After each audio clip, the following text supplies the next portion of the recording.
Olá, sejam todos muitíssimos bem-vindos de volta. Eu sou Felipe Novaes, eu sou advogado, professor de Direito Civil aqui do curso preparatório para a OAB do GETUSP e a gente continua falando hoje sobre a fiança.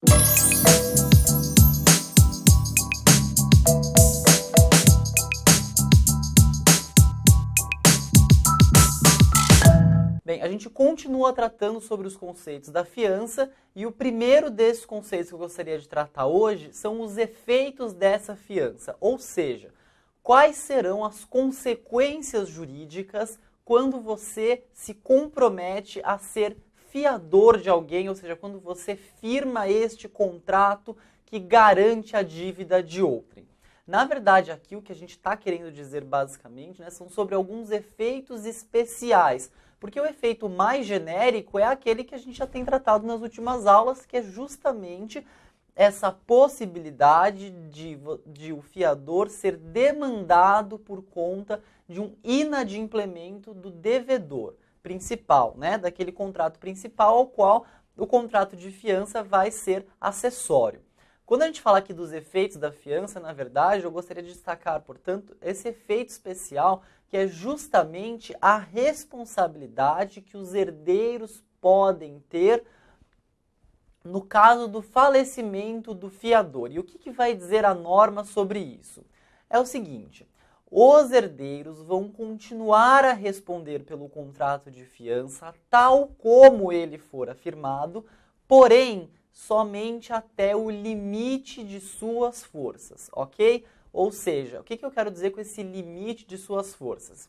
Você, quando é herdeiro, quando você sucede o patrimônio de outrem, você sucede, como eu disse, o patrimônio, ou seja, toda aquela universalidade de bens. Então, no caso da fiança, você está falando de um ônus, de algo que é gravoso para o seu patrimônio, de algo que lhe subtrai, eventualmente, alguns ativos a que você teria direito.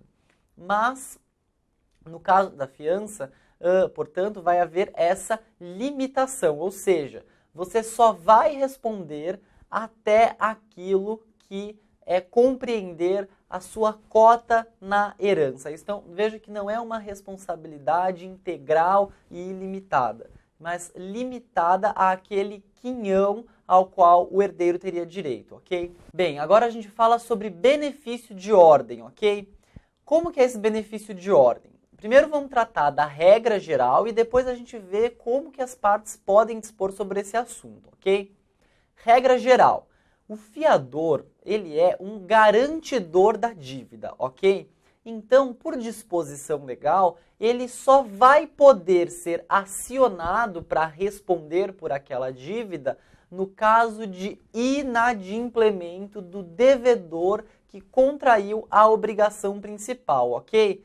Então, veja, somente depois de constatado o inadimplemento do devedor é que pode o credor ir atrás do fiador. Mas, veja ainda, numa situação de cobrança, o fiador ele pode ainda determinar, ele pode ainda exigir, demandar que o devedor principal seja inicialmente cobrado antes dele. Então veja, houve o inadimplemento. Constatado o inadimplemento, a gente já vê que em tese poderia o credor ir atrás do fiador, já que o devedor inadimpliu com a sua parte, ok? Muito bem. Mas o fiador, ele pode determinar, ele pode exigir, falando assim, olha, primeiro você vai executar os bens do devedor e somente constatado a impossibilidade de se retirar qualquer patrimônio dele, aí sim que você pode vir atrás de mim. Mais do que isso, pode o credor indicar os bens do devedor para que sejam objeto de, por exemplo, uma eventual execução para a satisfação daquele crédito. Então, quando a gente fala em benefício de ordem, o que a gente tem que ter em mente, basicamente, é o seguinte: o fiador responde, via de regra, subsidiariamente por essa dívida.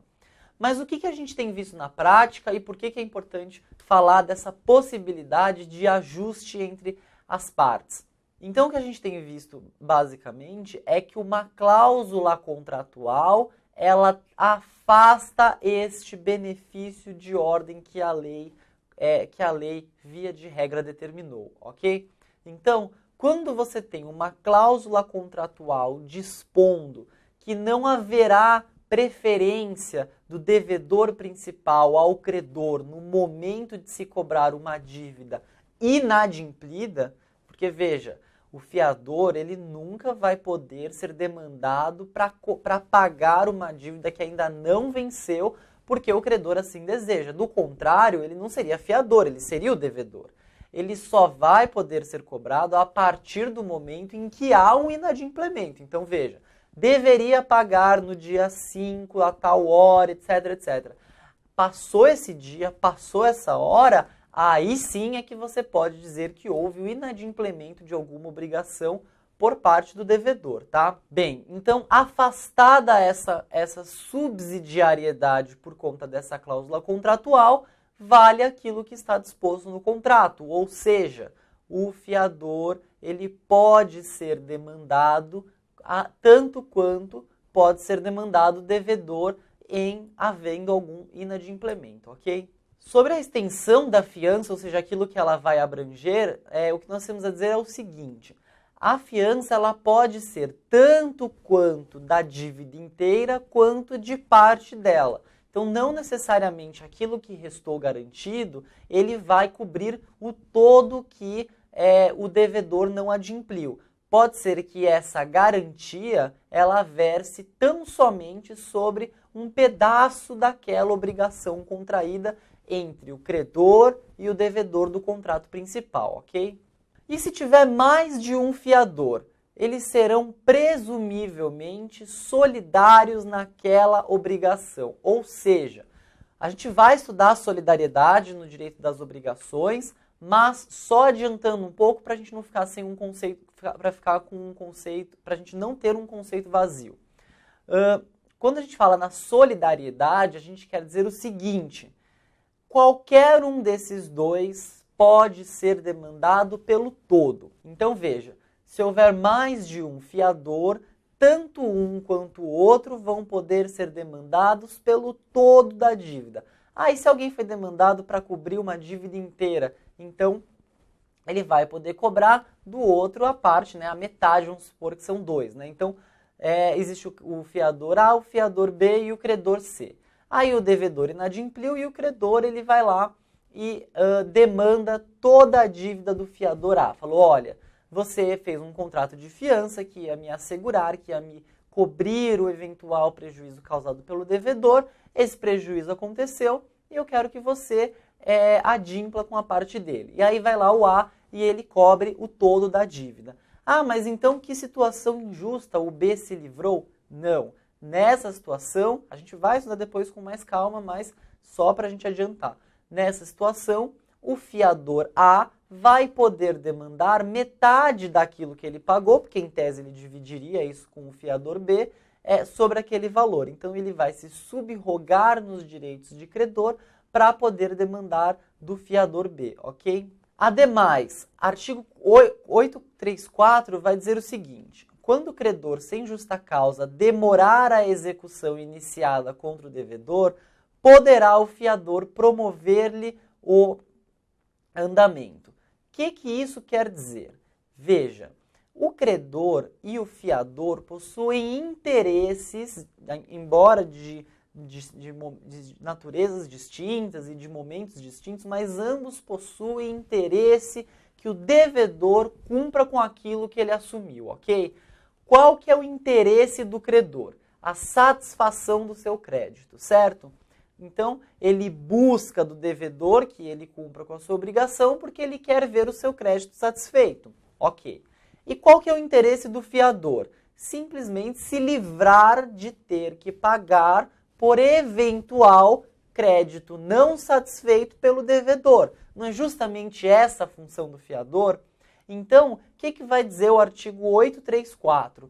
Se o credor demorar para promover o início da execução contra o devedor, o próprio fiador pode dar andamento. Qual que é a intenção disso? A legislação está dizendo, olha, o fiador também está interessado em ver essa dívida paga. Então, por ter um interesse que não é só um interesse qualquer, é um interesse qualificado, é um interesse jurídico em ver aquilo satisfeito. Por quê? Porque se o devedor paga, ele se livra daquilo que ele garantiu pelo contrato de fiança. Então a legislação vai dizer, por ter esse interesse qualificado, interesse jurídico, é que ele vai poder demandar também contra o devedor para que ele satisfaça o seu crédito. Artigo 835 vai dizer o seguinte: o fiador poderá exonerar-se da fiança que tiver assinado sem limitação de tempo, sempre que lhe convier, ficando obrigado por todos os efeitos da fiança durante 60 dias após a notificação do credor. Então, aqui basicamente é o seguinte, você, quando assume a fiança, você está praticando um ato que, via de regra, só te onera. Então, o que esse artigo vai dizer? Você pode se livrar dessa obrigação a qualquer tempo, mas você tem que notificar e você vai continuar respondendo, ou seja, você vai continuar garantindo aquela obrigação por mais 60 dias. Esse é o prazo que a legislação vai colocar, ok? A extinção da fiança, ela ocorre por algumas hipóteses. A primeira é a morte do fiador, como a gente já viu. Quando o fiador morre, ocorre a extinção da fiança, ou seja, ele não passa mais a ser o garantidor, mas os herdeiros eles terão de responder, no limite das suas forças, pelos eventuais inadimplementos que já ocorreram. Então vamos imaginar, no momento da morte do fiador, o devedor ele não tinha pago 2 meses de aluguel. Nesse caso, o que vai acontecer? A partir da morte do fiador, ocorrerá uma extinção da fiança. O que é a fiança? É o garantimento daquela dívida, ok?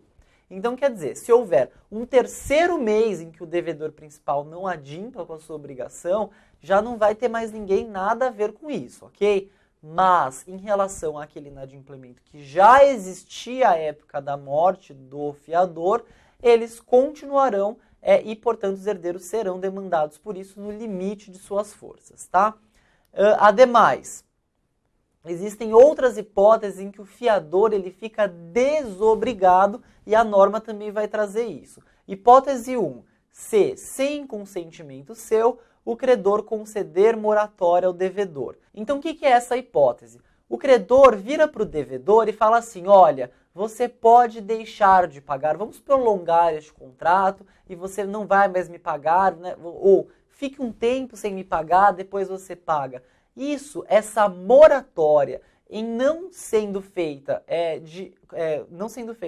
conforme a vontade do credor, né, anuída nesse caso, ele precisa dar essa anuência, então o fiador também se desobriga. Por quê? Porque houve uma alteração no prazo, na duração, então no momento em que o fiador havia garantido aquela dívida, as condições eram umas. A partir do momento em que houve essa moratória, as condições passaram a ser outras. E ninguém pode ser onerado com aquilo que não anuiu. Então, nesse caso, a fiança ela deixa de existir para o fiador. Ele passa a se desobrigar daquilo que ele estava garantindo. Outra hipótese. Se, por fato do credor, for impossível a subrogação nos seus direitos e preferências. Então, se por alguma coisa inerente ao credor tornar impossível uma eventual subrogação nos direitos e preferências, também haverá uma desobrigação do fiador. Por quê? Aí a gente já fala de uma consequência muito importante da fiança. Se o fiador, né, vamos imaginar a hipótese lá, houve o inadimplemento, 2 meses de aluguel, aí o fiador ele vai lá e é demandado e ele tem que pagar por aquela dívida. Nesse caso, ele vai ser alçado, esse fiador, para a condição de credor. É como se ele passasse a ser o novo credor daquele devedor. Ah, então não é que a fiança ela extingue completamente, o devedor ele se desonera. Não, ele é um garantimento para o credor principal. A fiança ela existe para dizer lá para o credor principal, olha, você vai receber a sua dívida. Se ele não pagar, o outro paga. Mas uma vez que esse outro paga, ele não vai assumir uma obrigação por um contrato principal, qual ele não assumiu, sem que isso tenha nenhuma consequência. Qual que é essa consequência? Ele vai passar a ser este novo credor e vai poder demandar daquele devedor inadimplente justamente pelo todo ao qual ele pagou. Ah, mas de qualquer forma, não. Na mesma condição do credor. Então, se ele tinha algum direito, alguma preferência, todas essas formas, eles serão passadas para o fiador, que pagou a dívida e que, portanto, passará a ser o novo fiador. Mas, se por um fato do credor, e é isso que diz a norma, for impossível ocorrer essa subrogação, também haverá uma desoneração, uma desobrigação por parte desse fiador. Estará extinto o contrato de fiança. Por fim, se o credor, em pagamento da dívida, aceitar amigavelmente do devedor objeto diverso que este era obrigado a lhe dar, ainda que depois venha perdê-lo por evicção. Então, se o credor ele tinha uma dívida com o devedor, mas aí ele aceitou que qualquer outra obrigação preenchesse essa dívida, preenchesse essa lacuna. Nesse caso, mesmo que eventualmente essa nova obrigação, né, esse novo objeto para pagar a dívida, seja objeto de evicção, né, e aí o credor passa a ser evicto, também haverá como consequência essa extinção dos efeitos para o fiador. Ok? Bem, na próxima aula a gente entra no direito das obrigações propriamente dito e vai falar sobre seus institutos. Antes da gente encerrar a aula, como sempre, convido a todos para que continuem curtindo, compartilhando os vídeos aqui que a gente produz e se inscreva no canal do GTUSP. Muito obrigado e até a próxima aula.